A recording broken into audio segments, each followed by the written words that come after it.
오늘은 태아보험을 왜 가입해야 하는지 이에 대해서 살펴보려고 합니다. 태아보험을 가입해야 하는 이유는 여러 가지가 있겠지만 제 생각에는 점점 늦어지는 결혼 시기 때문이 아닐까라고 생각을 합니다. 물론 결혼이 늦어지는 이유는 여러 가지 상황이 있을 수 있습니다. 개인이 목표로 하던 일이라던가 사회적인 현실 등의 여러 가지 복합적인 이유로 결혼을 하게 되는 연령이 점점 증가되는 것을 매스컴 등을 통해서 우리는 확인을 할 수가 있습니다.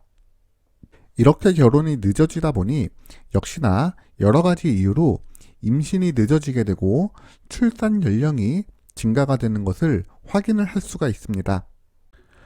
그런데 바로 이때 이런 부분이 문제가 될 수가 있습니다. 꼭 통계 자료를 확인하지 않더라도 노산이 될수록 임신의 확률은 낮아지고 태아의 선천성 이상이 발생될 확률이 높아지기 때문에 만에 하나의 질병사고에 대비하기 위해서 준비하는 것이 태아보험이다 라고 할 수가 있습니다. 또한 태아는 상대적으로 면역력이 약하기 때문에 갖가지 질병의 무방비 상태라고 할 수도 있는데요. 지금 보여지는 여러 질병 중에서 여러분에게 익숙한 질병이 있으신가요? 솔직히 저는 없습니다.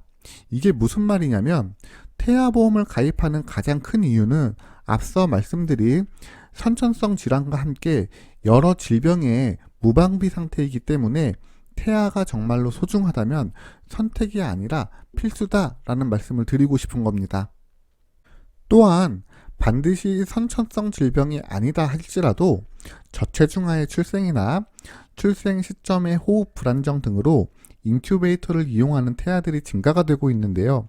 시설을 이용하는 비용이 결코 저렴하지도 않고 무엇보다 저는 성인분들이 이런 말씀은 안 해주셨으면 좋겠습니다. 간혹 가다가 많은 분들이 태어나지도 않은 아이인데 굳이 보험이 필요해?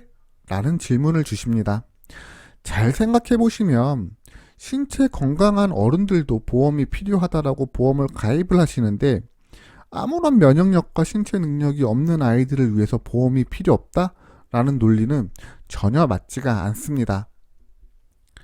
따라서 뱃속의 태아가 정말로 소중하다면 태아보험은 선택이 아니라 필수다라고 할 수가 있습니다. 지금까지 태아보험의 필요성에 대해서 살펴봤는데요. 보험은 상담받을 비용이 필요한 게 아니라 여러분이 상담받을 시간과 용기 이 두 가지가 필요한 겁니다. 따라서 보험 상담이 필요하시다면 망설이지 말고 녹색창에 굿밸런스 보험을 검색하셔서 익명 게시판을 통해서 질문을 남겨주시면 스팸이나 개인정보 그리고 가입 권유 없이 편하게 보험 상담을 진행하실 수 있으며 만약 카페 상담이 번거롭다면 카카오톡 검색창에 굿밸런스 보험을 검색하셔서 쉽고 빠르게 채팅으로도 보험 상담을 요청하실 수 있습니다. 여러분의 구독 시청이 좋은 컨텐츠를 만드는 데 큰 힘이 됩니다. 구독 시청 부탁드립니다. 지금까지 시청해 주셔서 감사드립니다.